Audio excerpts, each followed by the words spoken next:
Good evening, everybody. Thank you for being here. Please be, I guess, we're testing out some new software, so just be nice. Okay, so call to order. The April 17th meeting of the Murrieta Traffic Commission is called to order. Roll call.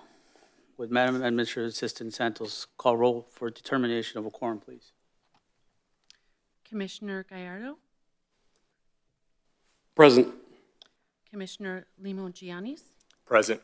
Commissioner Ortiz, Present. Chair Valdez, Present. Vice Chair Boucharts. Let the record reflect all members are present with the exception of Vice Chair Boucharts with an excused absence.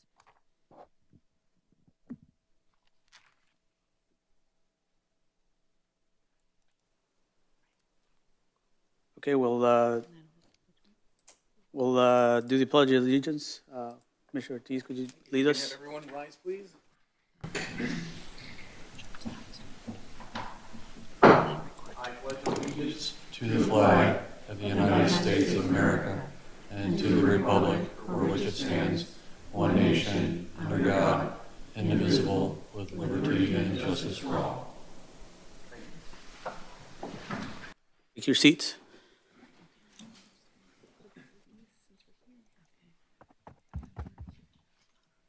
We'll now be moving on to the approval of the agenda. Are there any changes to the agenda?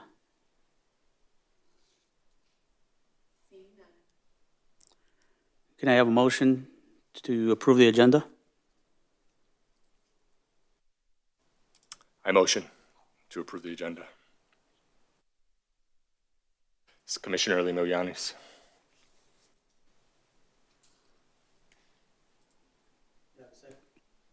I second that. We have a motion and a second. We'll now be moving on to Engineering Department Administrative updates. Thank you, Chair Valdez. Can we go back to the approval of the agenda and make a vote? Do you mean in the electronic system? Oh, Yes.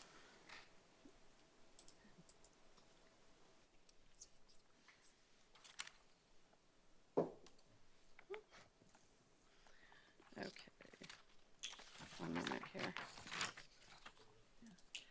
Motion passes, carries unanimously. Okay. Stop voting and record.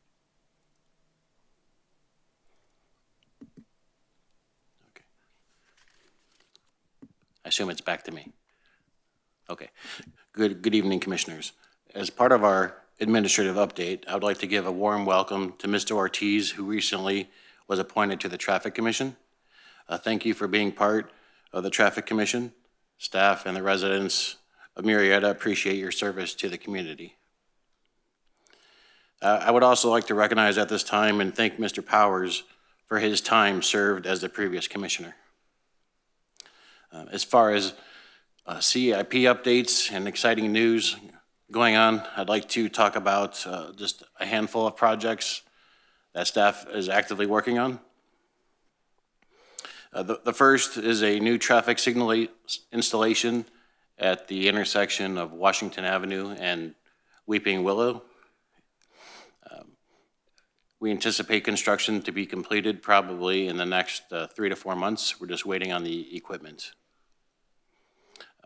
As far as other traffic signals that are in design, we have 2 of those. One of which is at Jefferson Avenue and Magnolia. That's a 4-way intersection. The design has recently been kicked off, and we're anticipating that design to be completed by the end of the year. Another traffic signal is in design at the intersection of Clinton Keith Road and Nutmeg Street. That's for a protected left turn phasing onto Clinton Keith Road. Currently, staff is negotiating scope and fee. Design will start shortly, and we anticipate that to also be completed by the end of the year or the first quarter of 2025. As far as other active projects, we have a construction overlay that's ongoing right now as we speak, just started a week ago, and that's on Clinton Keith Road. And that's between our upperly, westerly limits down to our other limits by Grand Avenue. That then just includes a 2-inch hot mix asphalt overlay.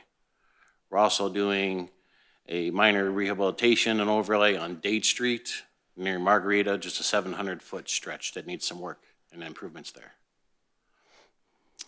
Other projects that are in the works and coming in the pipeline shortly is what we call the Murrieta right turn pocket at Hot Springs Road and Alta Murrieta Drive as you're going into the Sam's Club or parking lot by the Shell gas station there. So plans are very close to being complete, and we anticipate advertising that project in the next several months. The other major project is the widening of Murrieta Hot Springs Road between Margarita Road and Winchester. Widen that from 4 lanes to 6 lanes. Design is currently being completed on that as well.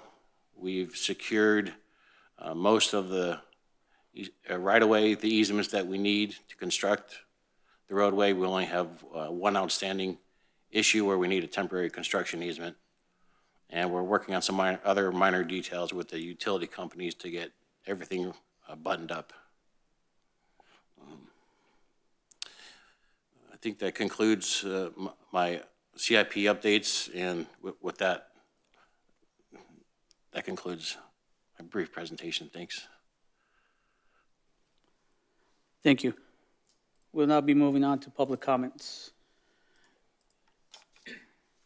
At this time, we will take public comments. Any person may address the Traffic Commission on any subject pertaining to city business, which does not relate to any listed item on the agenda or the consent calendar.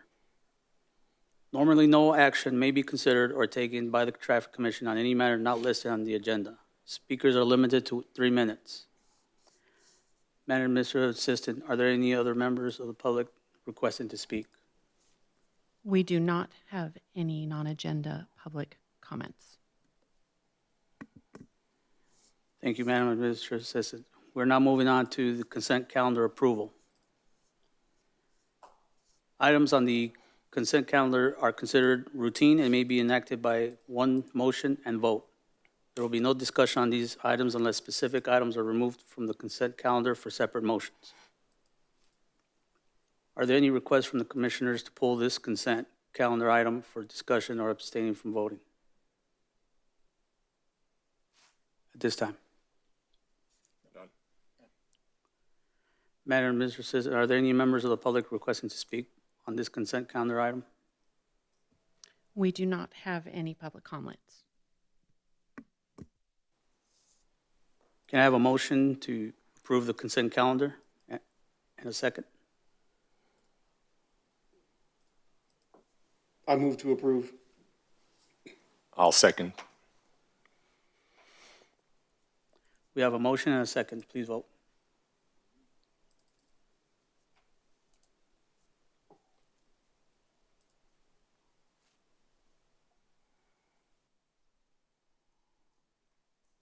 Motion carries unanimously.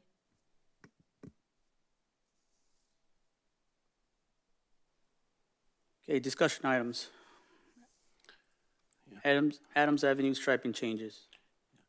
Yeah. Is Thank you, Chair Valdez. Just for the residents in the audience, I should have introduced myself earlier. My name is James Ozoff, Senior Civil Engineer here at the city. I'm the primary traffic commissioner liaison and point of contact. It's my pleasure to introduce tonight's agenda items. We have 2 items this evening. The first is a discussion item relating to the installation of bike lanes on Adams Avenue between Magnolia Street and Valor Drive. Staff has prepared a brief presentation, which will be given by our traffic engineer, Mr. Brian Stevenson. Being a discussion item, staff has a recommended action that will require the commissioners to discuss and ultimately vote on. The second item is a workshop relating to traffic safety along Whitewood Road from our upper city limits to Murrieta Hot Springs Road. Being a workshop item, there isn't a recommended action for the commissioners to vote on like a discussion item has. This is more or less a brainstorming session to share ideas, concerns, and possible remedies related to traffic safety along Whitewood Road.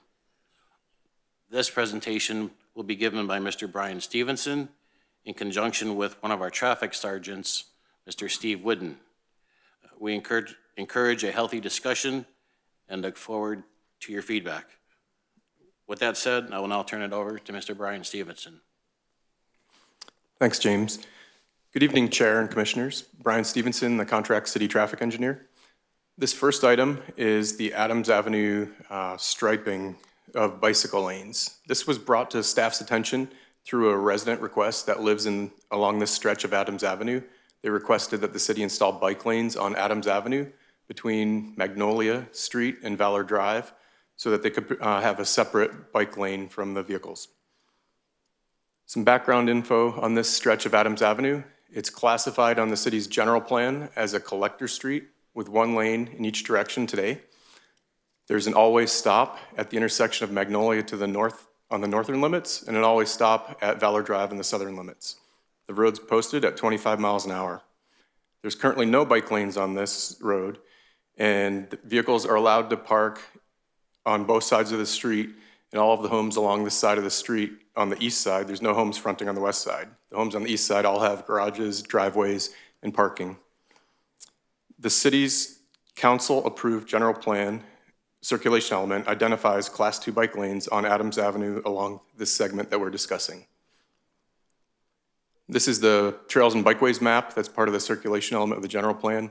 It's really hard to see here, I'm sorry about that, but it identifies that Adams Avenue currently has bike lanes on Valor Drive, all the way from Valor Drive, which is the bottom of the map right here, all the way down to Kelmia Street. There's striped bike lanes. And then the Bikes and Trails map identifies future bike lanes to be installed where we're recommending the installation. This is the plan we came up with to install the bike lanes. We wanted to maintain a typical 8-foot parking lane in front of all the residents' homes on the east side of the street. There would be striped 5-foot bike lanes on both sides of the street. And then in front of the homes where there's the parking lane and the 5-foot bike lane, there's a 2-foot separation with a buffer so that if there's a car door opening, it provides a little bit of additional notice and protection for bicyclists that would be in that lane. Lastly, the 2 travel lanes would be striped at 11 feet wide. This would remove the parking that's currently allowed on the west side of the street. So our recommendation, consistent with the city's general plan circulation element, is to install bike lanes on the Adams Avenue between Magnolia Street and Valor Drive, consistent with the city's general plan. That concludes the staff presentation.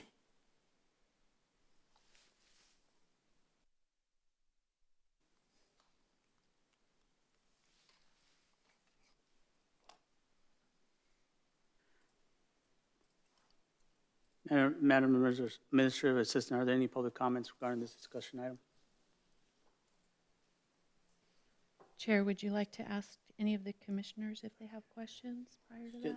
Okay. Commissioners, anybody have any? I had a question. Currently, the road is at a 2-lane, 2-way street, the way Yes. it's set up? Okay. So we'll still be able to, if I understood you correctly, only one side of the street's going to allow parking, the other side won't allow parking? That's correct. The east side of the street, if Adams Avenue is north-south, the east side of the street will continue to allow parking along the front of the homes that are front there. Okay. Thank you.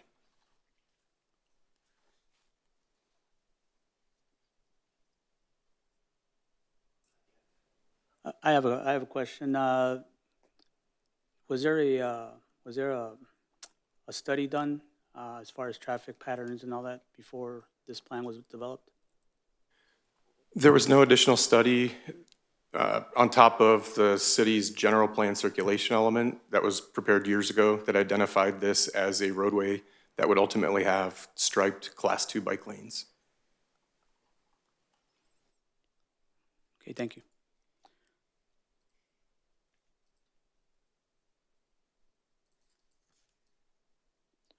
Any other comments from commissioners? I had one comment, just piggybacking on what you mentioned. Homeowners there, would they be impacted, or would they be reached out to, or any feedback from them? Yeah, so the city sent out a mailer notifying all of the residents that would be impacted by this striped bike lane, notifying them of the city's plan. So I believe we may have some in attendance tonight wishing to speak. I had a follow-up question. I'm not sure what's the next street after this intersection, but just for my general knowledge, if you create a bike lane on just one section of the roadway, is there any rules as to how far it needs to go from there, or when it should stop? Or So there's no rules, but where you see Valor Drive on the bottom right of the screen, what's not shown there, east of there, or I'm sorry, south of there, there is currently a striped bike lane, and it goes all the way south to Calmia Street, over a mile. So this just completes the bike lane that's identified in the circulation element of the general plan.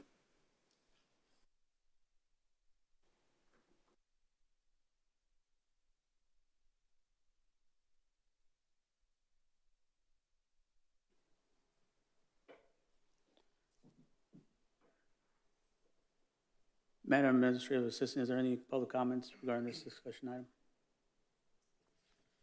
Yes, we do have a public comment for Bill Finetti. Bill, would you approach the stand? Thank you.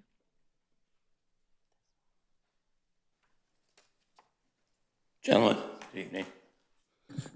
Pretty loud. I couldn't hear you guys, but this is great here. I'm at 24104 Adams Avenue. That's about the middle of the block as far as Adams and the two cross streets, Valor and Magnolia, stand. One of the gentlemen, I believe it was James that was talking, I couldn't tell. Right across the street from our house is a concrete sound wall or fence that was put in some 8 years ago, maybe 10 years. I don't know how long it's been because I've lived there for 34 years. I was probably the second homeowner on that street. It was originally called a bike lane, then it was called a horse path, then it was called a walking trail, and then it was finally settled on as a horse path. In all the time that I've been there, I've been retired the last 8 years, okay? So I spent a lot of time around my house. I've seen 2 horses on that trail. And I have not seen anybody on the weekends riding when I was at home, and I was at home quite a bit. What we're concerned about is there are a lot of people parking on the street as it is now. And if we lose the other side of the street as parking, we're gonna have some severe stacking up of people doing the shuffle. It's gonna be the people from the corner of Valor moving their cars up the street until they find a spot. And I can tell you this, there's another gentleman here that I met tonight. I don't know him that well, but he lives at the other end of the block. And Mr. Dan Roquet, who is my next door neighbor on Adams, he also has a home up in Kenyon Lake, is out of town right now, along with another homeowner who had an emergency in Egypt. So I know there's quite a few people that haven't been talked to, have not been totally approached yet. And I can tell you this, it doesn't have a lot of support. I don't know where the request came from. It's probably none of my business, but I would, as just a neighbor, I would like to talk to them and find out why, how come, or if we can come to some sort of an agreement, both the city and the homeowners.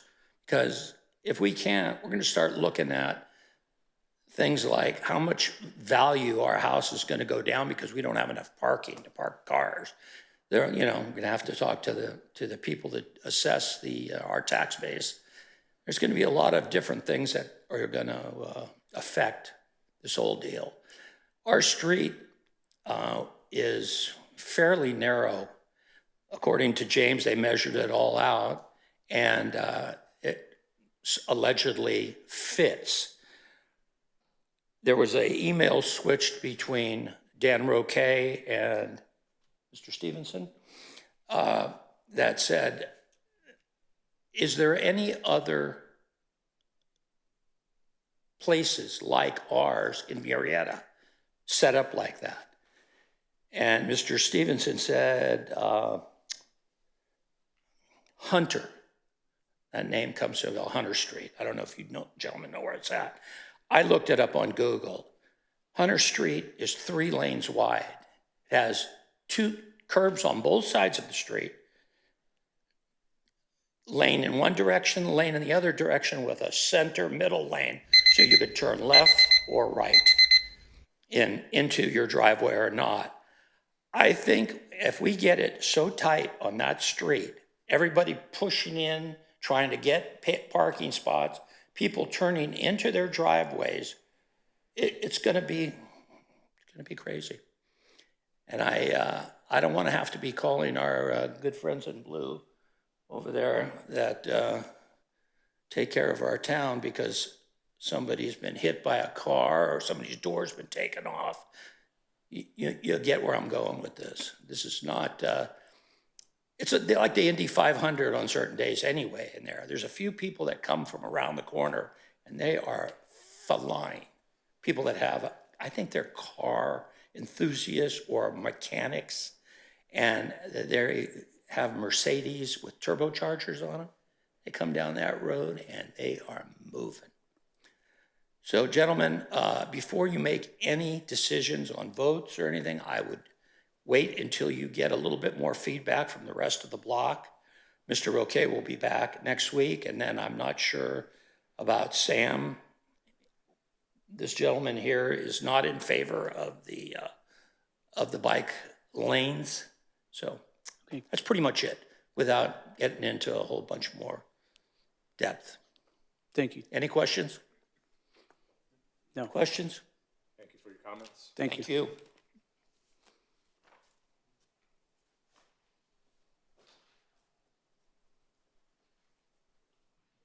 We have no more speakers. That concludes the public comments in this portion.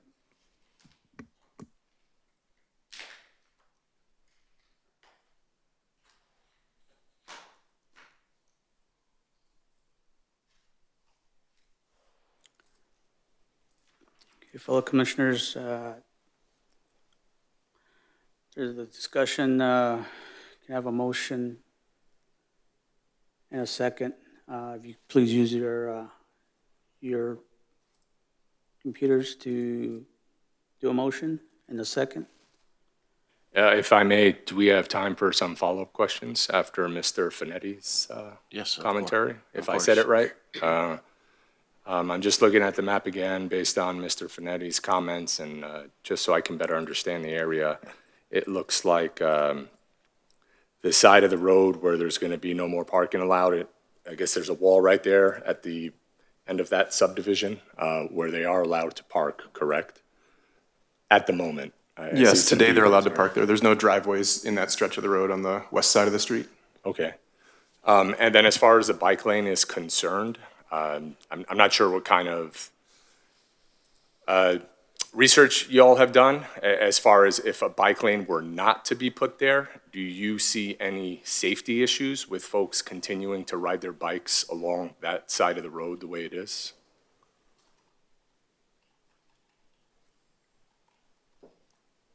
I don't know that we've identified a safety issue. When we install bike lanes, it's typically to provide a more safe area for a bicyclist to ride. So I would tend to believe that it would provide a safer area for bicyclists to ride if we actually stripe out and delineate a bike lane for them. And you mentioned that's Collector Street. Can you? That's explain what that's a that collector means? street. That is, so when Mr. Roquet contacted me last Tuesday, I spoke with him, and then there was a follow-up email communication, and both times I mentioned to him that we don't have an exact similar location in the city. We have a somewhat similar location in the city, being Hunter Road. Hunter Road is 44 feet wide, curb to curb. In this area, it's 42 feet wide, curb to curb. Both are identified as collector streets. On Hunter Road, you have one side of the street that has closely spaced homes all along the south side of the street. That road does have a center turning lane because that road has, I would estimate, 3 to 4 times the amount of traffic on that road than this stretch of Adams Avenue, and that's to provide a safer turning movement for vehicles turning onto the side streets. There's no parking lane on Hunter Road in that stretch. Thank you. I have one additional, actually, I have a question, maybe representative from the police department. Has there been any uptick or or data that would substantiate that this is being, needed because of prior accidents or near accidents or anything like that? I'd have to look at the data specifically. I'm not familiar with any.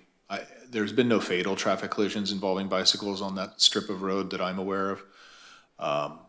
None that I'm aware of, sir. I could get the data for you if I had time to come back maybe for a different meeting, and I could supply you with that information. I don't have it with me today. Okay, thank you. That's just a question, thanks. I do have one question for the engineering team. I know that this bike lane was part of a previously approved game plan. Is there any analysis or thought process as to what the impacts would be to residents that are living along that street? Mr. Fernetti brought up a point saying that, by prohibiting parking on the west side of the street, that means that the east side would be so jam-packed that it could cause issues for residents or it could become a safety concern. I didn't see any of that in the report. Is there any thought to that, or do you all have any thoughts on what that would cause? No, there's been no analysis on that. Typically on a residential street or collector street, you have homes fronting on both sides, and the homes would have driveways, garages, and parking along the front of their street. The residents today currently have parking in their garages, in their driveways, along their side of the street, and along the opposite side of the street. So looking at historical aerial imagery, dating back about 10 years or so, we've looked and we've never, on the dates the flights were taken, we've never noticed a significant amount of vehicles parked on the west side of the street. Okay, so then this bike lane is probably representative of the fact that there are no homes across the street or on both sides of the street then, right? Yeah, like along the section of Hunter Road where we couldn't fit in a parking lane, we were trying to, since this is identified in the city council approved general plan circulation element, we were trying to maintain parking along the frontage of the home. So even though they're roughly the same width, we still kept a parking lane in front of their homes. All right, thank you.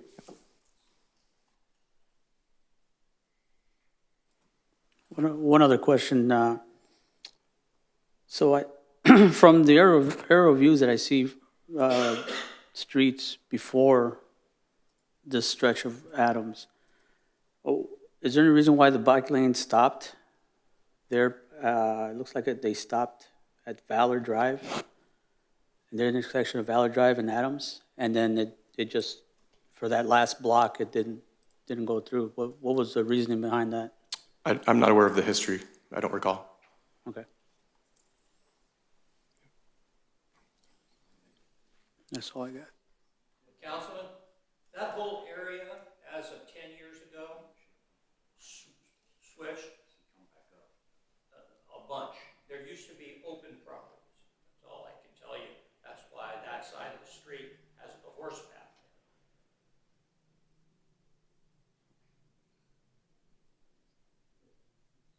Should be a bike path.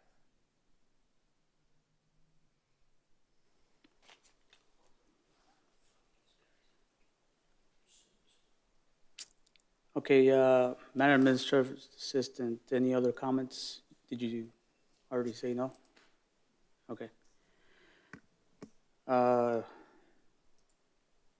With no further commissioner comments or discussions, and nothing else on the list, I want to call a motion for, and a second to this discussion item.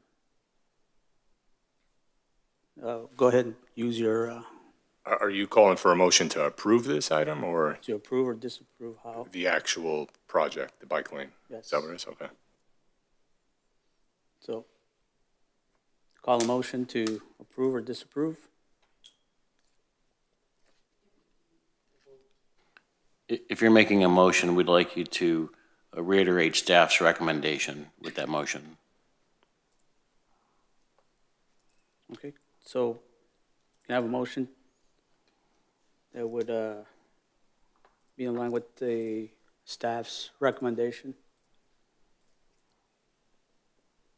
And a second, please.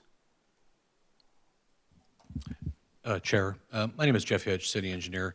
Just to be clear, the process that you would want to take in this case would be one of the commissioners needs to make a motion. It doesn't need to be staff's recommendation necessarily. It can be whatever your commission body feels is an appropriate recommendation. If you still need input, you have staff here that can answer questions. If there's additional questions, you can reach back to the resident that spoke in case you want to get clarification from that person as well. So all of those opportunities are available to you as far as trying to make a decision.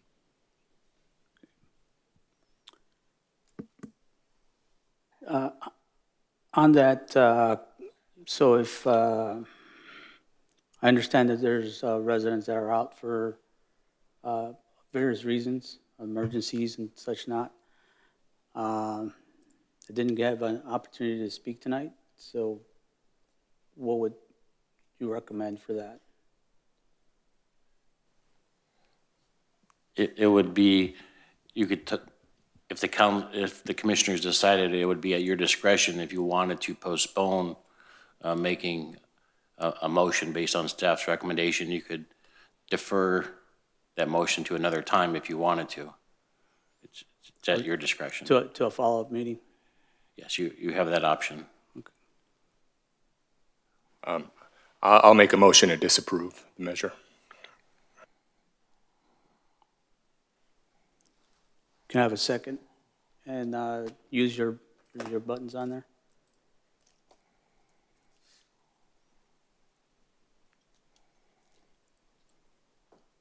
I make a motion that we postpone this until we have more comment from those individual citizens that are going to be impacted by this who could not be here tonight. That's my motion.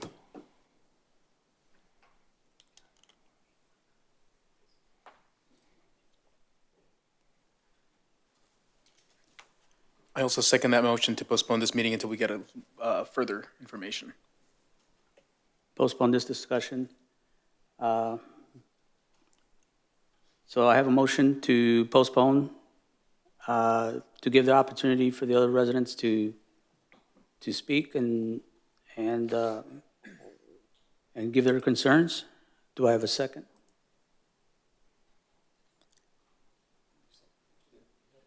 Got it?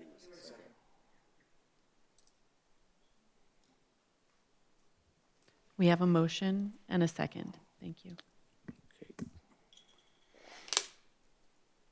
Okay, can we have a vote?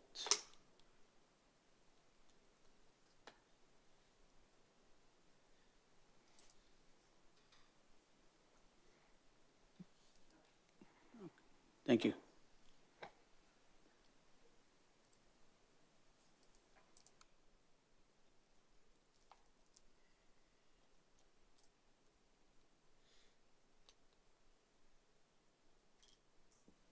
Motion carries unanimously.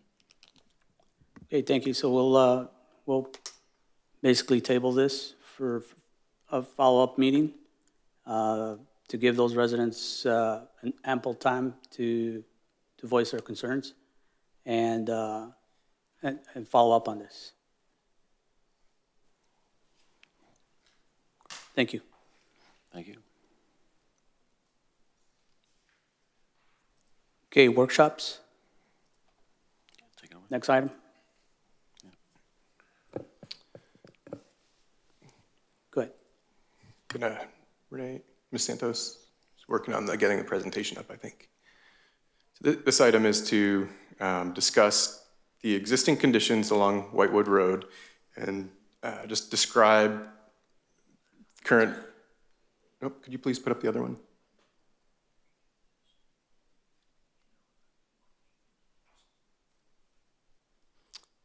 There's been a few collisions along Whitewood Road over the last few years, so we're going to discuss the existing conditions along Whitewood Road. The sergeant from the police department is going to discuss some of the collision history, and then we're going to identify what we think are some potential improvements as well as some planned improvements.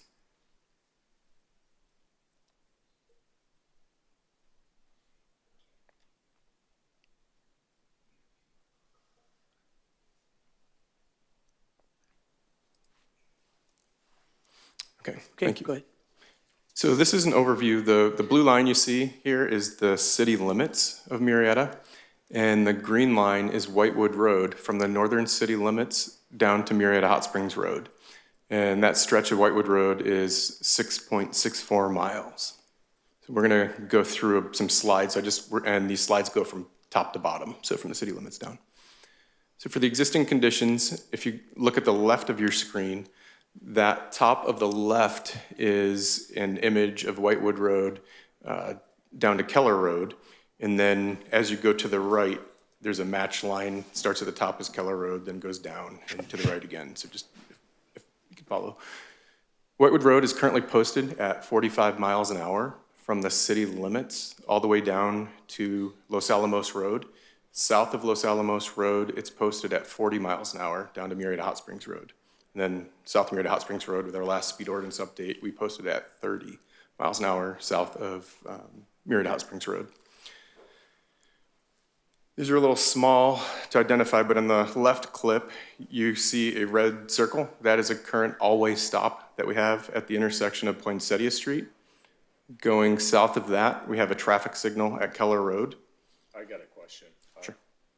Are we able to see this on our screens, or is there a way to see it on our monitors in front of us? Yes, if you switch over to the presentation, click over here. Okay, thank you. Now they do.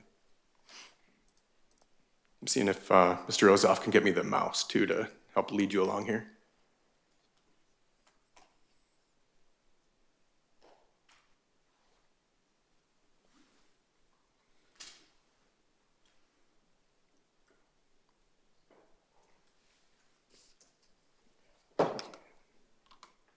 There we go. All right, so this is the location I was talking about with the current always stop at Poinsettia Street. Just west of here is Oak Meadows Elementary School. So there's school traffic here. Then going to the south, sorry, this mouse is a little frozen. This is a traffic signal at Keller Road. Then as we connect back up here, we come down the street. We have some posted 45-mile-an-hour signs. We have a radar feedback sign for the northbound direction, which is just south of Clearview Street. Then at Baxter Road, we have a traffic signal. Continuing south, we have a traffic signal at Linnell Lane. And it goes up to Clinton Keith. Then we have a traffic signal at Clinton Keith Road, still 45 miles an hour. We have a traffic signal at Hunter Road, traffic signal at Busman Road. Next one south is a signal at Villa Cuenca. Then Los Alamos Road, there's a signal. This is where it changes to 40 miles an hour. So going in the southbound direction here, we have another radar feedback sign for the southbound direction, somewhat just a little bit north of Daylily. This, I believe, we were trying to get it moved. It was experiencing some, there was a canopy of a tree over it, so we weren't getting the full use out of it, so we were trying to move that today. So I'm not sure if that actually happened or not, but we're gonna move it just a little north. Then this is an always stop at Daylily Street, a traffic signal at Alta Murrieta Drive, and then all the way down to Murrieta Hot Springs Road, we have another traffic signal. So the next three exhibits that I'm going to walk through are the same sections of road, but with some roadway improvements that are planned and will occur in the near future. The first, which was brought to Traffic Commission at the end of last year was changing this always stop out to a traffic signal. That will fall in line after this next design at Jefferson and Magnolia. We'll then begin the design and installation at this location. The next set of planned improvements that we have are some widening along the east side of Whitewood Road next to Vista Murrieta High School. There's a development project on the southeast corner of Clinton Keith and Whitewood that's been approved, and their street improvement plans are approved. So they're going to be installing actually a traffic signal on Clinton Keith at Errant Lane, just to the east. But their improvements along Whitewood Road consist of the ultimate widening here, which will allow us to get the full 2 through lanes here and 2 left turn lanes. It'll also include a raised median along most of their frontage, which will go extend past the 2 driveways to Vista Murrieta High School. There's 1 driveway here, 2nd driveway here, and a 3rd driveway here. There's also a CIP project, a capital improvement project planned by the city right now to complete the widening of Whitewood Road to a 4-lane major road. The plan was from Clinton Keith all the way down to Hunter Road. But since we have this development project coming in, they'll be widening this stretch. So we'll remove this portion out of the CIP project. That'll be built by developers, and then the city will widen to the 4-lane section down to Hunter Road. And then lastly, we met with the school district and the school resource officer of Vista Murrieta High School a little over a month ago, and they identified that they were working on a project to install a sidewalk right here on this driveway. And they identified that as an improvement that would help. There have been a couple bicycle collisions with children riding their bikes across this driveway into the path of a vehicle, I believe, exiting the driveway. And I believe that the reason they were doing that is the bike lockers were at some point north of this driveway. So they're planning on installing a sidewalk here and I don't know if they're bike lockers or bike racks, but places for students, instead of crossing the driveway, to come up this way to drop off their bikes before they enter school. And then lastly, the last planned improvement that we have right now is for another traffic signal on Avenida Acacias in Whitewood Road. You'll notice that that's pretty close proximity to Los Alamos Road and Whitewood Road. This has been identified in a number of traffic studies as being mitigation and a necessary improvement for the unfinished paths that are getting developed within this Murrieta Gateway Center.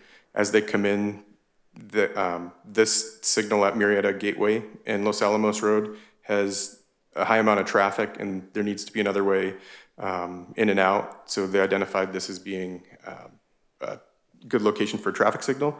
And we've collected a few fair share pavements from development projects for this traffic signal. So once this is designed and installed, we'll ensure that it's connected and coordinated with the signal here so that there's not backups in between the intersections. And with that, I'm going to ask that the presentation gets switched to the sergeant's presentation.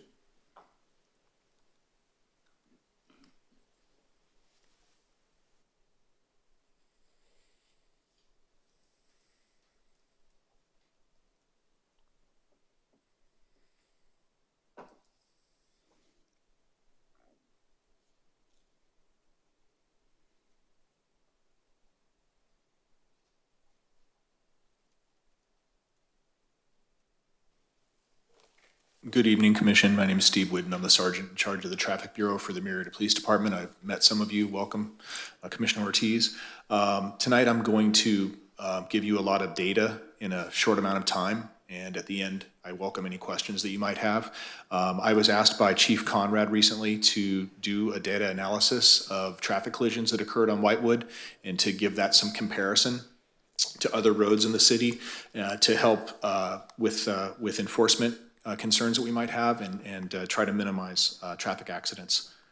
In that data comparison, I selected Clinton Keith Road and Murrieta Hot Springs Road to compare to Whitewood Road. And the reason I selected that road is in our experience in traffic, when we pull people over, one of the common questions we like to ask is, hey, where are you headed? And people on Clinton Keith and people on Murrieta Hot Springs Road often say, I'm heading home to Winchester or to Temecula, or I'm heading to, they're leaving our city, either conducted business here, visiting here, or what have you. Same thing now with Whitewood Road. It seems people are often going to Menifee, or they're going home, or they're leaving their place of business, and they're exiting our community. I believe that the traffic on Whitewood's greatly increasing also because of the freeway traffic on the 215 freeway. People are using that as a bypass. So with that in mind, that's why I selected these other two roadways. They're not identical. The other two roadways have more traffic generally, and they are wider. My analysis goes back to 2021, and I'm going to probably bore you really with some numbers, but at the end, I think it will make sense as to why we went back to 2021. On Whitewood Road in 2021, there was a total traffic collisions of 52, and injury collisions out of that were 22. Now, an injury collision, just so you know, doesn't mean somebody went in an ambulance. It doesn't mean that there was a visible injury. It means that somebody complained of pain. So anytime a person says, hey, the seatbelt, hurt my shoulder or something like that, we don't have to have a visible injury. People don't have to be transported to the hospital. But anytime someone has a complaint of pain, we document it as an injury collision, okay? In 2021, there were 22 injury collisions reported, and out of those, we had 2 fatal collisions. Next to the fatal collisions, you'll see where I wrote that there were no charges, meaning that there were no criminal charges filed against any of the drivers, but that doesn't mean that there wasn't criminal activity. Sometimes if the fatality collision occurs and the person that was involved in something like a DUI or some criminal activity, they pass away. Obviously, there's no criminal charges because they are deceased. Moving on to Clinton Keith Road for the year of 2021, we had a total of 62 traffic collisions, injuries of 23, and we had 2 fatal traffic collisions. In one of those fatal traffic collisions, the one driver was charged through the district attorney's office for excessive speed. In Murrieta Hot Springs Road in 21, we had 113 traffic collisions. 41 of those were reported as injuries, and we had 0 fatalities. Moving on to 2022, on Whitewood Road, we had 46 traffic collisions, 17 of which were injury reports, and we had 0 fatalities. In 22, on Clinton Keith, we had 77 collisions, 34 of those reported as injury, and we had 1 fatality out of that, and the driver of that one of the vehicles was charged with DUI by the district attorney's office. On Murrieta Hot Springs Road, we had 128 traffic collisions. 59 of those resulted in a report of injury, and we had 1 fatality. In that incident, the other driver of another vehicle was charged with drag racing. The 2 vehicles were drag racing. The other driver that was involved in the drag race lost control of her vehicle and crashed and unfortunately succumbed to her injuries. In 2023, when I took over the Traffic Bureau in January of 2023, we had 40 traffic collisions on Whitewood. 20 of those were reported with injuries, and we had 3 fatalities. In all of those fatalities, there were no criminal charges filed. On Clinton Keith Road, we had 81 traffic collisions, and out of that, 34 were reported with injuries, and we had 1 fatal traffic collision, and there was a charge against the driver of that fatal traffic collision where his passenger unfortunately passed away. On Murrieta Hot Springs Road, we had 114 injuries, 52 resulted in reported injuries, and 0 fatalities. For 2024 this year, we've had 16 collisions on Whitewood Road. 6 of those reported injuries, and 3 of those were fatalities. There are no criminal charges against anyone involved in those. Those collisions were, I can talk about them if you'd like at the end if you have questions. Clinton Keith Road, we had a total collisions of 20 for 2024. 11 of those were reported with injuries, 0 fatalities. Murrieta Hot Springs Road, we had 27 collisions. 8 of those were reported injuries and 0 fatalities. Moving along. Whenever we take a traffic collision, we try to determine what we call the primary collision factor. There can be multiple factors involved in a collision. One driver might be partially at fault and the other driver be partially at fault. But what we look for is who was primarily at fault and what was the violation committed. In 2021, 32% of the primary collision factors were improper turning. Improper turning usually means that somebody's leaving a neighborhood, pulling out into another roadway and failing to yield the right-of-way to an oncoming vehicle, and it causes a collision. That was 32%. 20% of the primary collision factors in 21 were for unsafe speed. 10% of the collisions were unsafe lane changes, and then 8% were right-of-way violations. Right-of-way violations generally mean pulling out in front of someone. I'm sorry, I got that mixed up. Pulling out in front of someone is 8%. Improper turning is somebody just making an improper turning movement from lane to lane. I didn't mean to confuse you. And 8% were a result of DUI. 8% were traffic signal or signs violations, someone running a red light or a stop sign. And then at the end, I totaled up all the others, like they could have been equipment violations, it could have been distracted drivers on a cell phone, but in all, those have totaled up to 10%. Moving to 2022, you'll note that everything changed. So the right-of-way violations was 31%, and proper turning went down to 20%, and unsafe speed dropped down to 15%. DUIs went up 6% to 11% of the primary collision factor, and traffic signal and stop sign violations was 6%. And then again, I added up all the 2 and 1 percenters of the miscellaneous violations, and that came to 15. In 2023, unsafe speed increased to 32% for that year, with right-of-way violations at 20%. Improper turning dropped down to 12%. Traffic signal and sign violations went up just a little bit, and DUIs went back down, with miscellaneous traffic primary collision factors at 18%. For this year, 31% of our traffic collisions primary factors was right-of-way violations, 25% was unsafe speed, 12% was DUI, traffic signal violations was 12%, pedestrian violations, meaning somebody walking in the roadway, was 6%, unsafe lane changes was 6%, and wrong side of the road, we had one fatal traffic collision where a gentleman drove on the wrong side of the road, and unfortunately his wife passed away. So this is an overview of the type of enforcement that we've done on Whitewood Road since 2021. If you look at 2021, we wrote 189 citations. In 2022, we wrote 366. In 2023, when I was tasked with taking over the Traffic Bureau, we wrote 1,294. I think that goes to show how serious we take traffic safety within our city. My team is very dedicated. In 2024, we've written 236 citations as of March 19th. I know as I sit here today that number is well over 300. The Chief Conrad also directed me to come up with some special type of enforcement, something that could be done on Whitewood to curve traffic collisions and improve safety. This is a summary of what I called the Whitewood Project or the Whitewood Corridor Project. From June 2023, we did a 30-day directed enforcement where all of my 7 motor officers were directed we have 21 schools in the city, 22,000 students. We cover every one of those schools during drop-off and pickup time, plus all the other normal things that are occurring in the city. Whenever they had free time, which isn't very often, when they had free time, their time was to be dedicated to the Whitewood area. During that time, they made 119 traffic stops. They issued 113 citations, and 73 of those citations were for speeding. 24 of those citations were for running a red light or a stop sign. 1 was a DUI arrest, and 2 people's licenses were suspended and likely their vehicles were towed. 13 miscellaneous sites. Another project that we collaborated with the Menifee Police Department, I contacted the Traffic Bureau Sergeant, Matt Block at Menifee, and asked him if he would want to do a joint project with us, and then we will return the favor to him on another date. He sent me 4 of his motor officers on January 16th, and again, we did a directed enforcement on Whitewood Road from 7 a.m. to 11 a.m.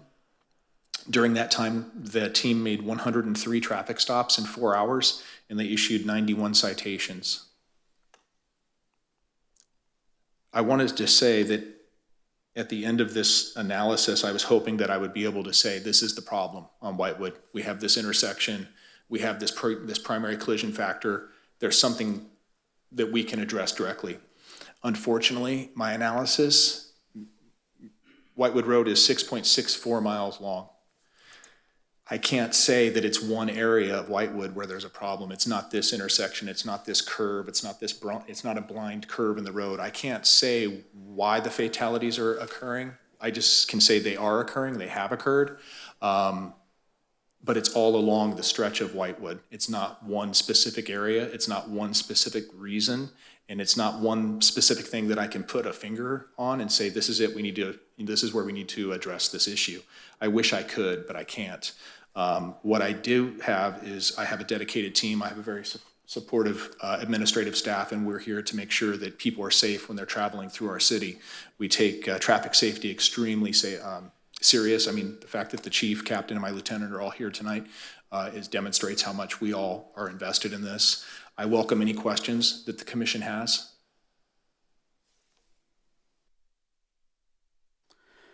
Thank you for that presentation. Real good information. I will tell you, I've been here in Murrieta for about 14 years now.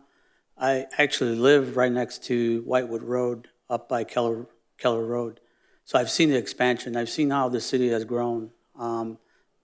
That's probably why that stretch of road has been used a little bit more since they opened up Whitewood Road to go straight through. Because I remember it used to be closed off for a number of years because of the development. So I know how the history that goes back. It has gotten dangerous. I will tell you that I travel that every day. But my hat's off to you and your department. You guys have done a great job doing your enforcement. I have seen the change. However, like you said, you pointed out, there's no one thing that you can point out that is the problem. Obviously, with a growing city, you're going to have growing problems, right? So this is an ongoing problem that we have to kind of address as we go. The one thing I do want to ask is when you do your enforcements, I noticed that a lot of them are during the morning time frame, the majority of them. I won't say all of them, because you guys are out there for the kids, right? And that's very important. Like I said, my hat's off to you and your department. You guys have done a phenomenal job keeping our kids safe. But I think, if there is a little bit more focus on the evening commute, that would probably kind of curb some of this, I guess, actions, as you can say. Because I know that when I come home between the hours of 3 and 6 sometimes, I mean, that Whitewood Road becomes, like you said, because of the 215 gets backed up, everybody gets off and tries to use Whitewood Road as the interstate. And so maybe shifting up, and that's totally up to you and your department, but Recently, just to answer your question, sir, recently we've added an additional motor officer to our team, and the chief directed me to adjust schedules. Traditionally, we were working 4 days a week, 10 hours a day. Half of my team is now working 3 12s, meaning they work 3 days, 1 week, 12-hour shifts from either 6 a.m. to 6 p.m. or 5 a.m. to 5 p.m. And then on their 4th day, they either have a shorter 8-hour day, what we call a short day, or oftentimes they're staying an additional 4 hours on an overtime basis to be on the streets longer so that we have better coverage. To your point, one of the things that my data also showed was that there wasn't a specific day of the week. There wasn't a specific time of day. There's just been, I don't know how else to put it, sir, but just some really unfortunate, poor decisions made where people are walking in the middle of the street at 10:30 at night in the rain wearing all black. I don't know how many motors I could have to predict when that might happen. So we take what you're saying and we've looked at that, and we are doing some upcoming projects. Just because we're meeting here today doesn't mean that, hey, we're done.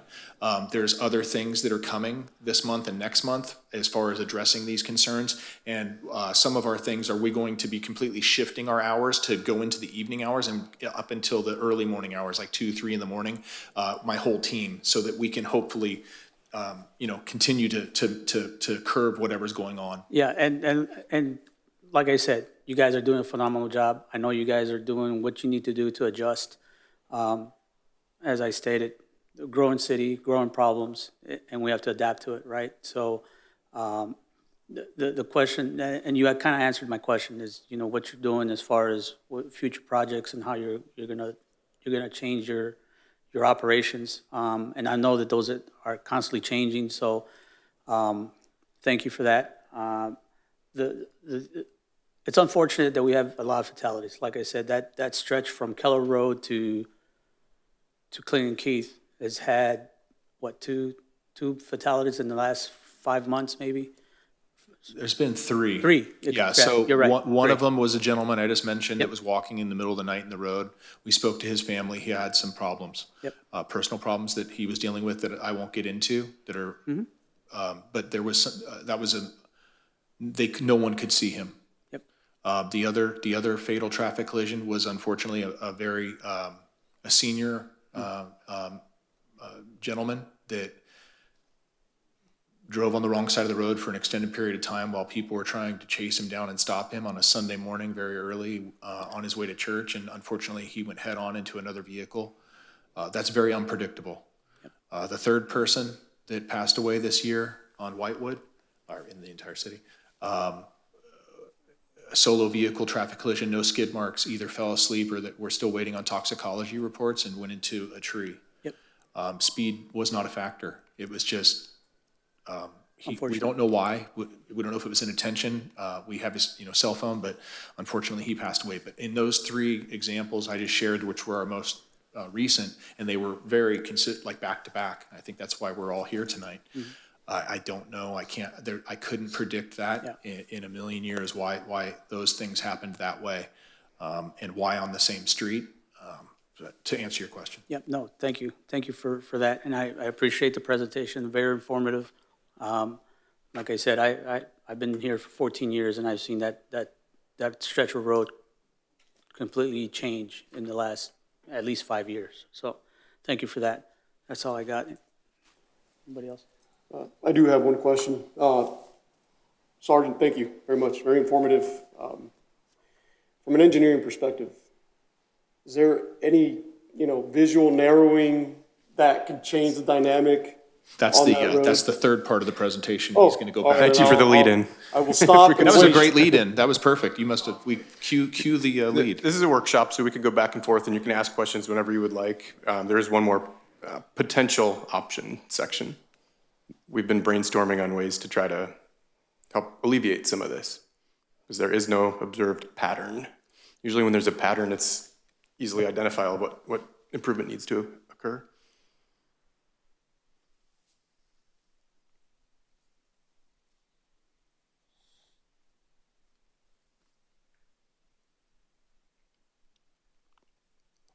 All right, so the next three slides are potential improvements. Some of these might seem a little far out. Some of them might seem to make a lot of sense, but we wanted to put everything on the table here. So at the very top of the screen, you'll see Whitewood and Mapleton Street.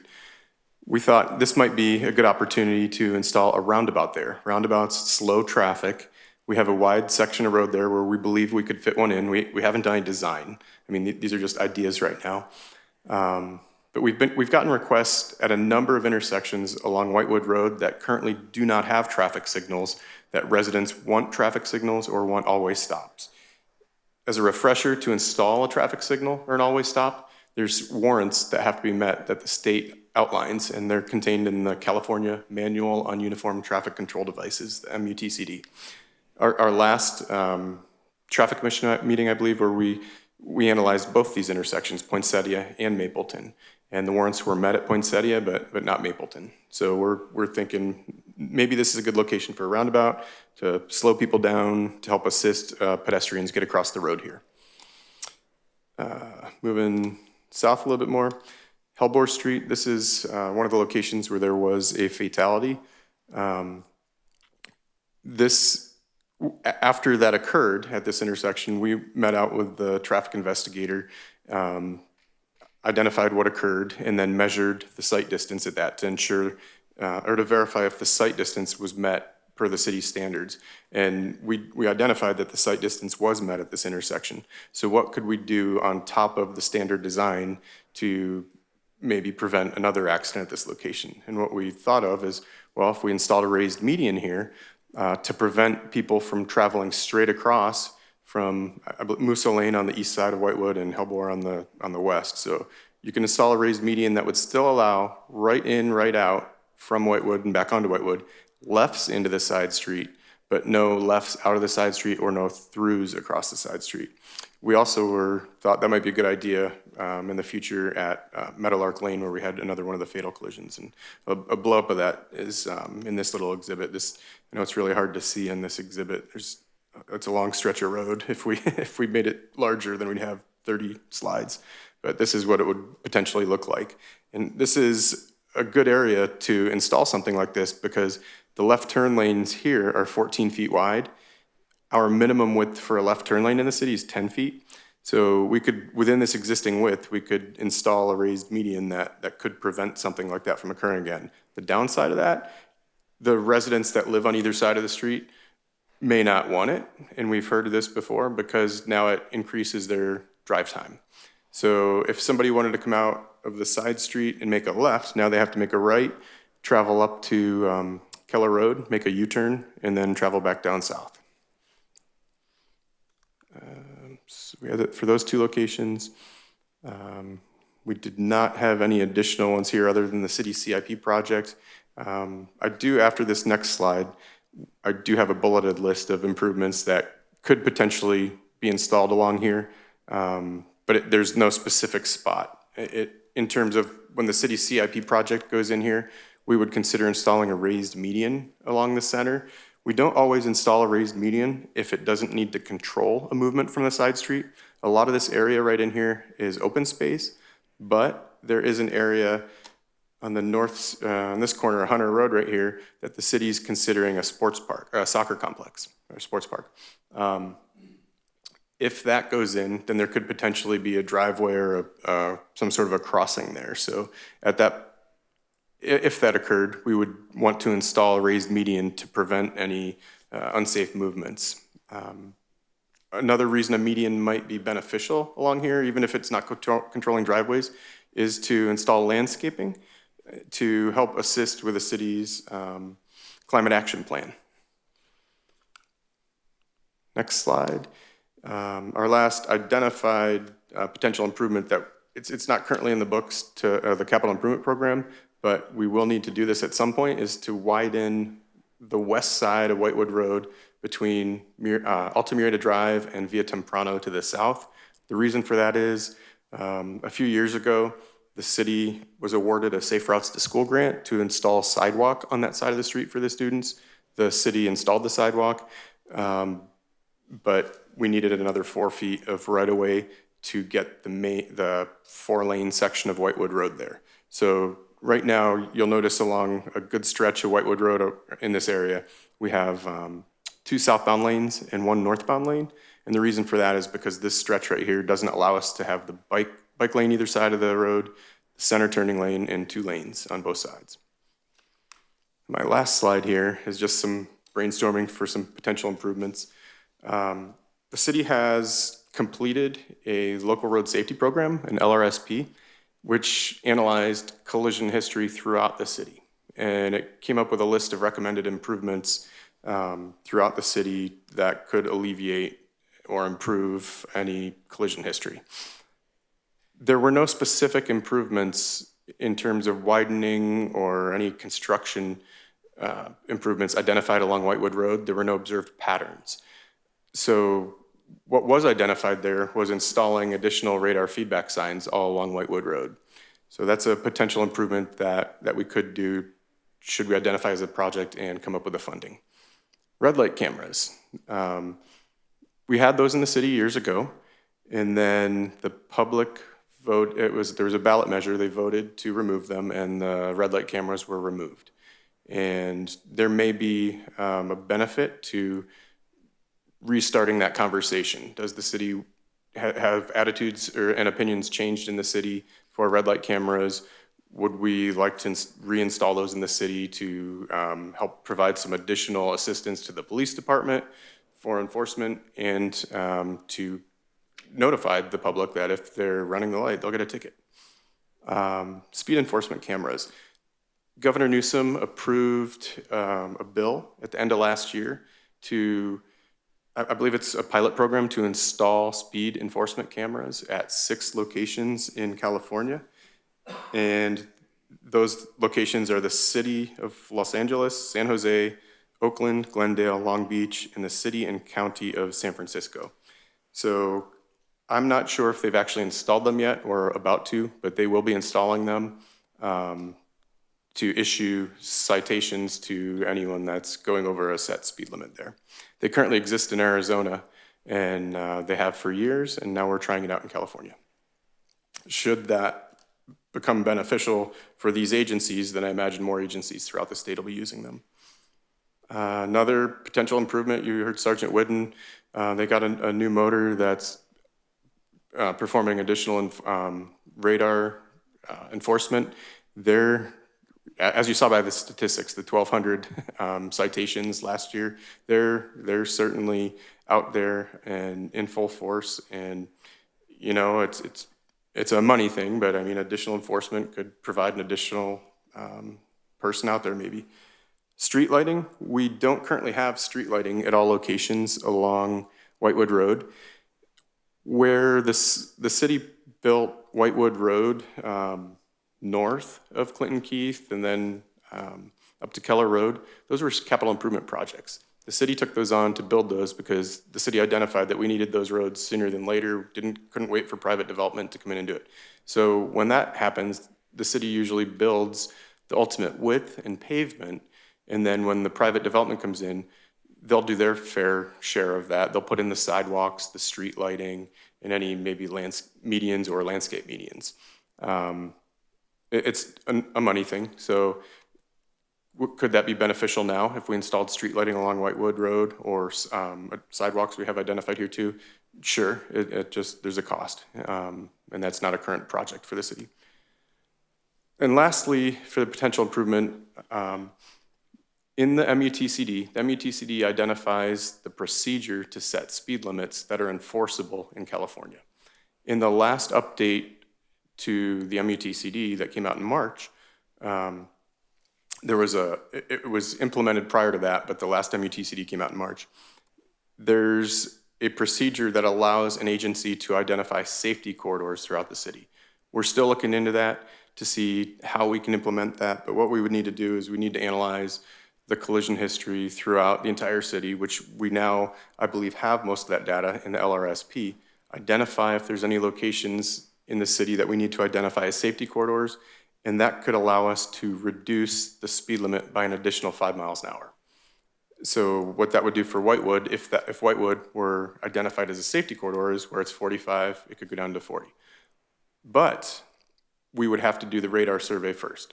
So when you do the radar surveys could show that the road needs to be posted at 55 miles an hour. We're allowed to reduce it from an engineering standpoint 5 miles an hour. That would get it to 50. Then if it's identified as a safety corridor, that would take it to 45. So it's important for us to look into. We are going to look into it and make sure that we have identify any area that needs to be identified as a safety corridor. And then with our next speed ordinance update, we will apply that where it's beneficial and needed. I guess lastly, we have some improvements that have been suggested by residents, staff, others that, well, why don't we just decrease the speed limit on Whitewood Road? Well, we can't do that without the speed survey to support it and then the council action that adopts it. So if we want the speed limit to be enforceable out there, we have to follow the procedures of the MUTCD. We regularly, like I mentioned, get asked to install traffic signals and always stops, and we perform the analysis. We go out and have a counter, perform the traffic counts, we get the collision history, we follow the warrant procedure. And the reason why we don't recommend installing unwarranted signals and always stops are that causes a potential liability issue for the city if there's a collision there and this traffic control device was not warranted. A couple other options that have been thrown out there were speed tables, which is a raised portion of the road when you're driving down the street, or chokers, which narrow the width of the street. They're sometimes also called bulb outs at the corners of an intersection. Speed tables are appropriate on roads that are lower speed than 45 miles an hour. They would cause problems if you're going 45 miles an hour over a speed table. And chokers, those are typically more likely to be installed and implemented on lower speed roads as well, because we would need to figure out how to address, if we did this on Whitewood Road, we'd need to figure out a way to address bicyclists. We have bike lanes all along Whitewood Road. What we would be doing then, if we did it, we would be removing the bike lane and forcing them into the traffic lane with traffic going 45 miles an hour. So we don't see that as an option right now either. That's actually it for the ideas that we've had, and we'd like to open it up to a discussion if there's any ideas that the Traffic Commission may have. Or the public. I think one of the feedback items that we got from the last meeting was the crosswalks that have the lights. That could probably be a potential, safety upgrade, I guess, in these type of situations on the roads. Not too sure about how that would work on Whitewood, but you have that part over there by Maplewood, or by Oak Meadows, where that would probably come in handy, and wherever they can be installed. But apparently, I think the last time it was mentioned, it was expensive, so it wasn't feasible. So we actually have a project that's going to be installing 4 of those, I believe, in the very near future. 5 of those. They're typically used on lower speed roads. So on a higher speed road, such as Whitewood Road, you would either have it's referred to as a PED signal. It's similar to a traffic signal, has the red, yellow, green ball. It just stops traffic for pedestrian crossing there. What you're talking about is the in-pavement flashers, which sometimes have the RRFBs, rectangular rapid flashing beacons on either side. It has a wig-wag pattern, kind of like a police light. Yeah, we're putting those in next to some of the elementary schools in Murrieta. We got an HSIP grant. The plans are pretty much done and ready to be advertised. Awesome. Okay. That's all I got. Thank you both for your presentations. Regarding, you may have mentioned this when I was trying to figure out how to use a new system. Is it safe to assume that Whitewood Road, I think it has the most collisions and traffic incidents in the city? Is that part of the reason why we're discussing Whitewood Road today, or are there other roads that are similar to this? Yeah, and in all honesty, I think we're here because of the recent fatalities that I mentioned. That Okay. I think when I look at social media comments, people are, it's speeding, and I'm here just to say it's not just the speeding, that there's some variables here that are unpredictable. Wrong side of the road at 9 a.m. Intoxication, walking in the street in the rain, things like that. But I believe that's why we're here today. Is just, I don't think it's a cursed road. I don't think it's an engineering issue. I just think it's been bad luck. Okay. I mean, overall, and whether we have an analysis or not, would you say this is an outlier with regards to the number of collisions that the city experiences on this road versus maybe some of the other roads, or has that not maybe been determined at this point? I would say pretty confidently that it's on par with similar type of roads. But for what its purpose, what it's been used for, in my opinion, is to bypass the 215 freeway, things like that. At certain times of the day, people want to get home. I just think that those types of things are at play here. Okay. And, speaking of bypassing the 215, we have Jefferson Avenue right along as a bypass of the 15. How would you all say that compares to Whitewood?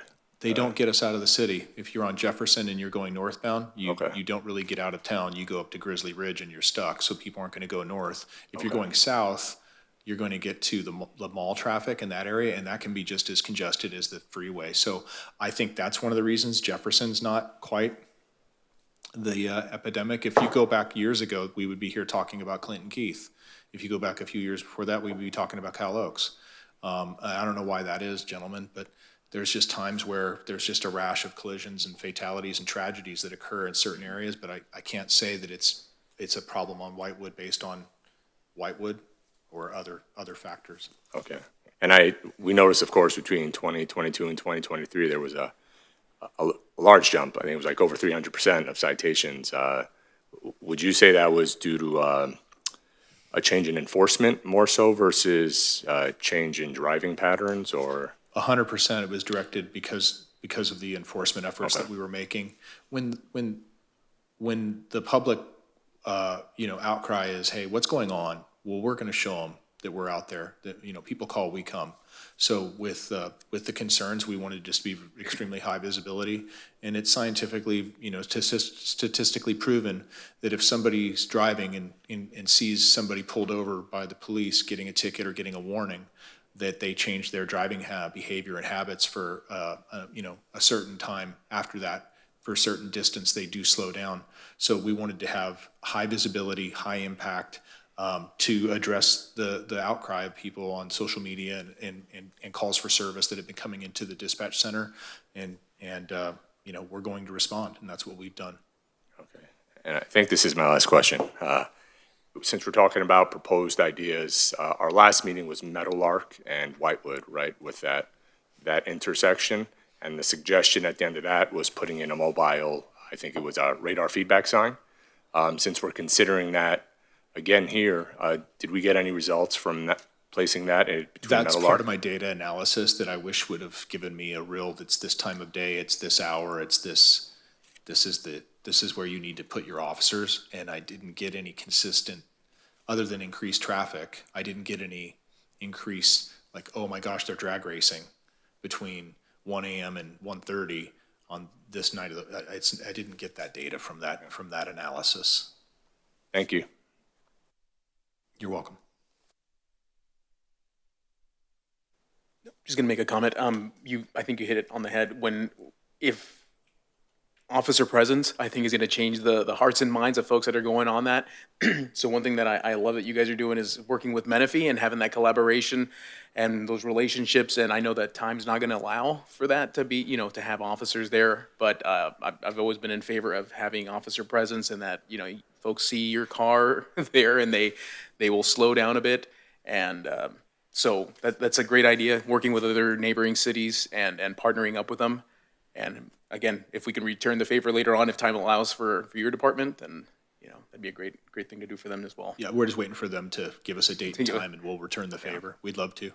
Awesome. Thank you. Thank you. So I would just like to go back to the presentation that was just presented with the roundabouts, the medians and things of that nature. Are those things out of reach? Cost prohibitive? Because look, ultimately, I understand the question about isolating times, right? It's a standard safety protocol. When are people tripping, falling, crashing, et cetera, right? We can't narrow that down. Are those roundabout improvements cost prohibitive to the city? The medians, are they going to cause more issues than they're going to solve, right? Because there's always secondary, tertiary effects. Those proposals that were made, have those secondary and tertiary effects been thought about? And then what is the financial impact? Do we even have any type of funding available to potentially explore those as a realistic option? They haven't been thoroughly vetted yet with design yet. One thing we would need to do is do these roundabouts fit? And I blew through this, I'm sorry. There was a second roundabout recommended or potentially recommended at Long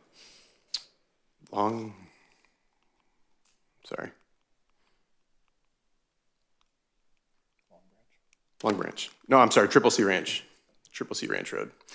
That was another location where we've gotten a few requests for a traffic signal. So the medians would be pretty easy to install. Those are pretty, in terms of all these improvements, lower cost, they'd be easy to install. Radar feedback signs, we could install additional radar feedback signs along this 6.6 mile stretch of road. The roundabouts, those would cost a little bit more.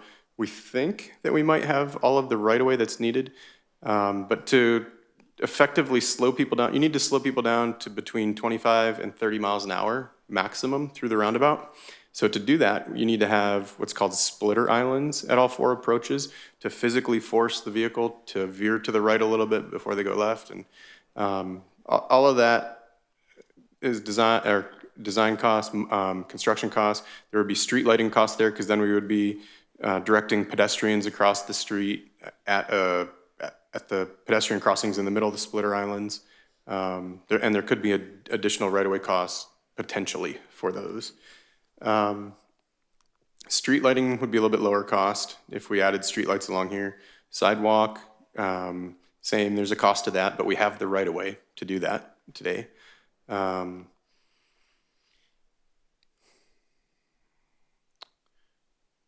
Yeah, just looking at all of these, the fatalities since 2021 along here, there were no two of them at the same location. They were all at different locations, and most of them were for different reasons. So, like Sergeant Wooden was saying, there's just not a pattern identified for the fix. I think maybe some of the radar feedback signs could potentially help. Street lighting at some strategic locations, and then the medians on curved sections of road where we do meet the sight distance, but we just want to further prohibit vehicles from potentially pulling out. That could be a lower cost improvement. Those aren't landscaped, that's concrete added to the road.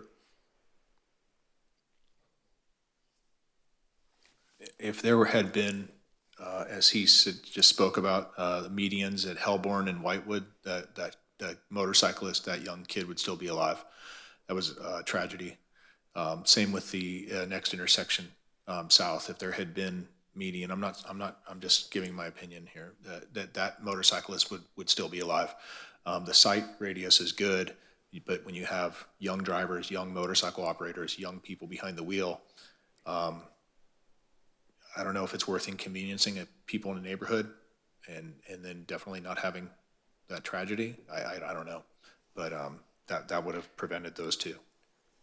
That's a great point, right? I think ultimately, the price of inconvenience is probably not higher than the price of a young person losing their life on a motorcycle, right? So, as uncomfortable as I might be as a resident coming out of there and saying, oh man, I got to go down the street and make a U-turn. I've got 3 kids, right? I want to think in those terms, and I think it'd be fair for all of us to think in those terms as far as, the little inconveniences that we as a society have to endure are probably worth a young person's life. Just my thought on that. Got one last question. Was there any data to say that it was a specific age range as far as all these fatalities? To say maybe it was inexperience? It was because of the extreme age of one gentleman, and then some of the younger ages. It gave like a medium age, I think, of like late 20s was the average age. But I think that the extreme, the gentleman that was in his late 70s, and then some of the younger people, it just kind of, I don't know if it's super accurate as far, it's an average, but the motorcycle accidents and the operator of the vehicle that hit the motorcycle, everyone involved in that was new drivers, new motorcycle, still with less than a year of experience, with a 17-year-old honor roll student, the best kid you could imagine, right? And yeah, just a tragedy, but just a lot of inexperience. Okay. Yeah, I second what he just said about inconvenience versus safety. And we've seen it. I know I've seen it.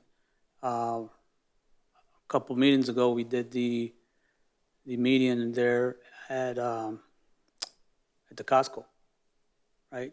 Because everybody was cutting across that one intersection there inside that shopping center. And I know for a fact that ever since that was put in, the problem went away, right? So to say that a little inconvenience to go down the street to come back is well worth, somebody's life. So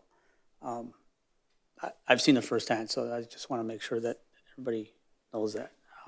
Thank you. Anybody else got anything? Commissioners? I just had a follow-up to this because it looks like this is going to be an ongoing potential challenge for the city as far as some of these potential improvements. Cost is always a challenge, right? Are there any of these maybe low-cost, relatively speaking, solutions like medians or roundabouts? Do they all require the approval of the commission here, or are those things that can be implemented by the city without requiring additional feedback or approval? Medians would probably be the lowest cost option. And if the commissioners came back with an ask or a recommendation for staff to look into constructing said medians, we could develop a capital project to install these medians at one or more locations. And I guess this is maybe more to my learning as I learn how this whole process works. So it sounds like the city wouldn't necessarily just begin adding medians without first consulting with the council or the commission. Is that what you mean, or? It would also have to go to council for approval as well, and we would likely hold another traffic commission meeting to encourage the residents in the neighborhood to provide their feedback on the implications of installing these raised medians, similar to what we just talked about on Adams Avenue. So we would have another meeting to receive their feedback. So there'd be a process to get there. Yeah. Thank you. So along those lines, can I ask that be explored? I'd be very interested in those medians being a viable option to be tabled either here, to the public, to the city council. You mentioning that young driver was responsible for that other motorcycle incident, that's also further proof that we need to think about this, not in a manner of how convenient it is for folks. Ultimately, right, there's a multi-step process, and that's what that's how this is supposed to work. But, the driver of that vehicle has to carry that around with them. Potentially, if we can make an impact for another young person moving forward, it would be a great benefit to the city. Understood. Yeah, that's why we're here this evening, to receive feedback from yourselves and make recommendations such as that, and any other recommendations as well. And just to also add, don't forget, we have public comments as well. So they may change or add any possible recommendations you may have. To follow up on that, as far as the medians are concerned, as far as the capabilities of the medians, do we only have options to have them fixed, or are there medians that are like construction barriers almost, where, because clearly, and I don't mean this critically, we're not sure what the issue is, right? So this is almost going to be like an experiment, and maybe using these potential improvements will help us determine, the cause, but rather than have permanent do experiments that have permanent effects on the city. Are there options for medians that can be moved along different intersections of the roadway? So that way we see a median in intersection X didn't really make a difference. Maybe we can see if it has a different effect in this intersection, or is that not an option? Suppose we could start with raised delineators. Want to talk about? Yeah, we could potentially start with the glue-down delineators. They're either yellow, they're usually yellow in the center island, so we could put those to simulate a raised median to see how that improves. That's actually what we did at Costco with the median there. And as a follow-up to that, the developer installed the permanent hardscape median within the last couple weeks. So that was, I'm happy that was done. But yeah, we could explore with glue-down delineators at locations. We did that years ago in the SCGA neighborhood. There was a desire to try out chicanes. Chicanes are the squiggly lines that force somebody to slow down when they're driving down the road. So those were placed in a neighborhood and did not get the desired effect that we had hoped for. But in a raised median option, that could potentially be a good idea. Yeah, I agree. I think those delineators would be a good way to start it off as we move forward.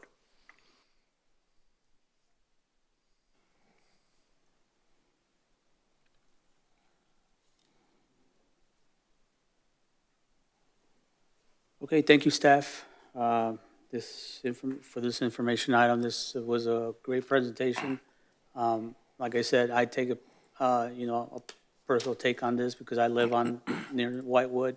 I'm very, very active in trying to see if we can do something more, a little bit more, to keep the public safe, right? So appreciate everybody that came out. Police Department, Chief, thank you for your support and your hard work out there. Like to make sure that your officers know that they're very appreciated, and that their work doesn't go unnoticed. I'll pass it along. Thank you, sir. Okay, no motion is needed. Chair, we also have public comments. Madam Administrative Assistant, are there any public comments regarding this item? We do have public comments. Jennifer Stevenson.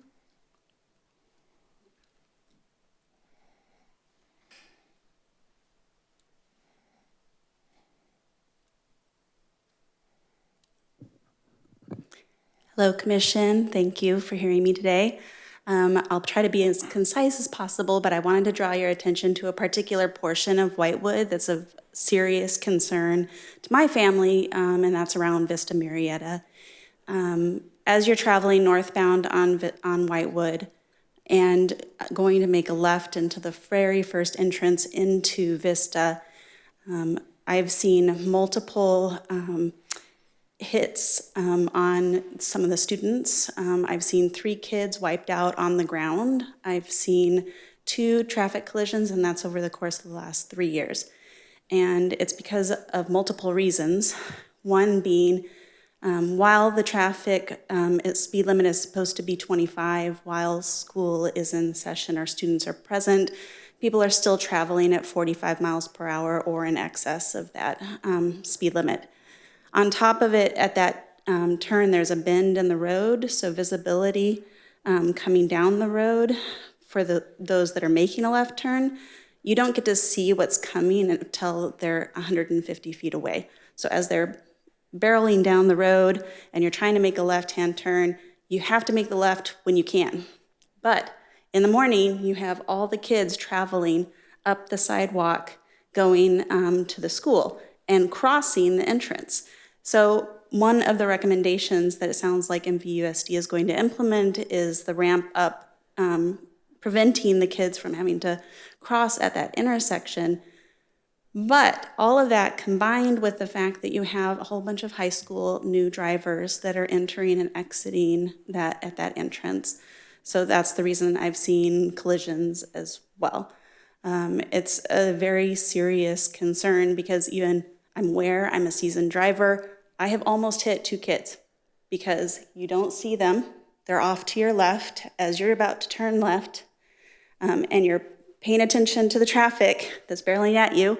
And then you're like, this is my opportunity, turn, and kid is crossing right as you get that opportunity. So while I'm not proud of it, it has happened. And I am aware that it's a safety concern. So I would say that there could be other things implemented at that location. I do know they talked about cutting the brush back so there's a little bit more visibility, but something, flashing lights, warning people to slow down, anything, a crosswalk, I don't know. There has to be other options available. So thank you for hearing me. Thank you.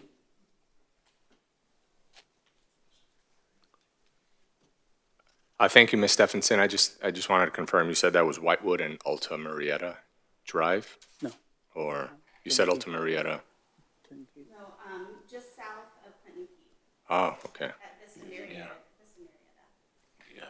Vista Murrieta, I apologize. We can go back to one of our slides to help explain it.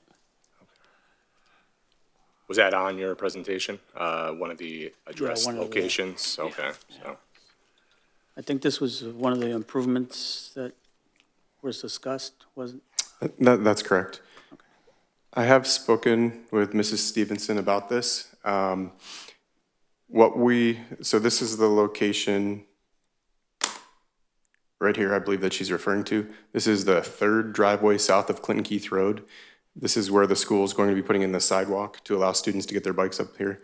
When we met with the school resource officer and the high school staff here, we did discuss clearing back some of the brush here on their property so that it was a better line of sight for motorists when they exit the driveway looking out of here.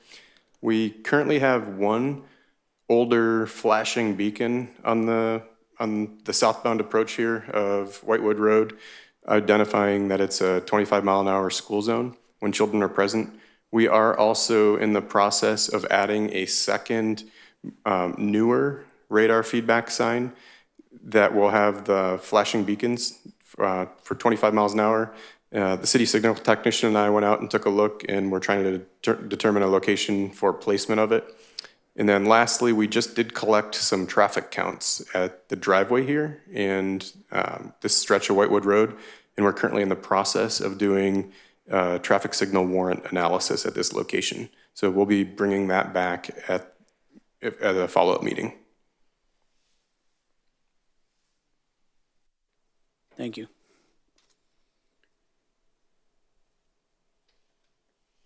Are there any more comments, public comments? We have no more public comments.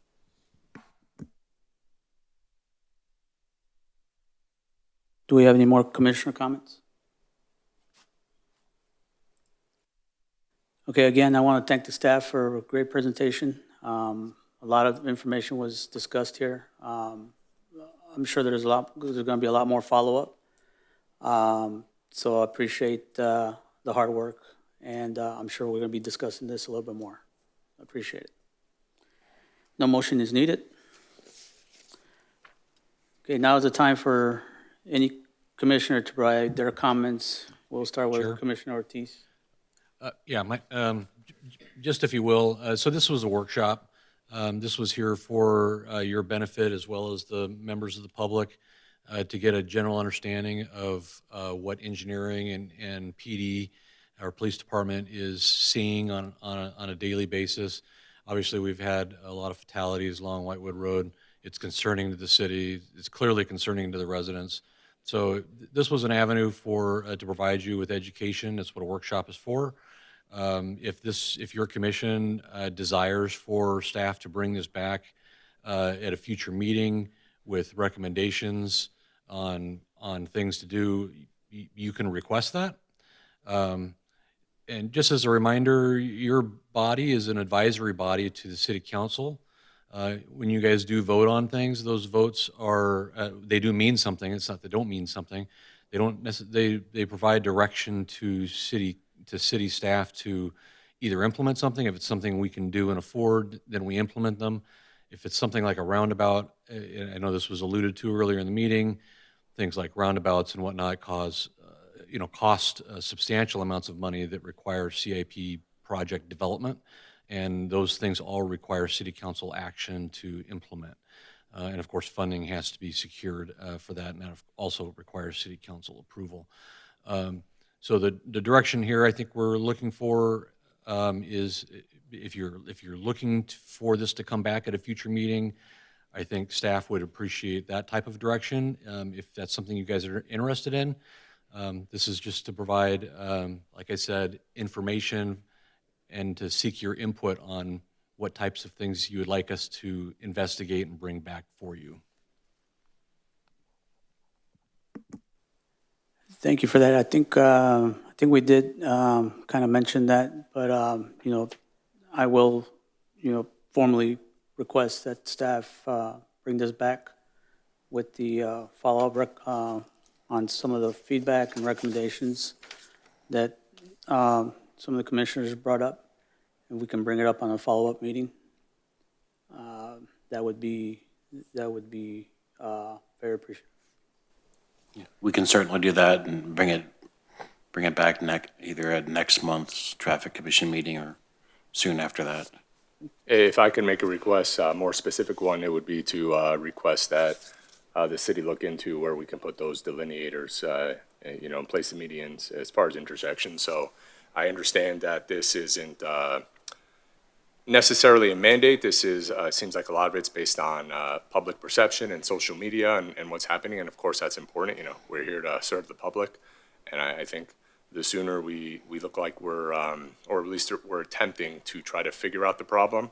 And if that's as simple as putting the delineators, which you mentioned are cost pretty cheap and easy to do, I would suggest or request that we start looking into that, and then maybe we can move from there and see what effect it has, and maybe replicate it at other intersections or move it to different ones, and then have some data that we can bring to the next conversation on this topic. Understood. That'll be the game plan. Okay. Thank you. Okay, the next agenda item is Commissioner comments.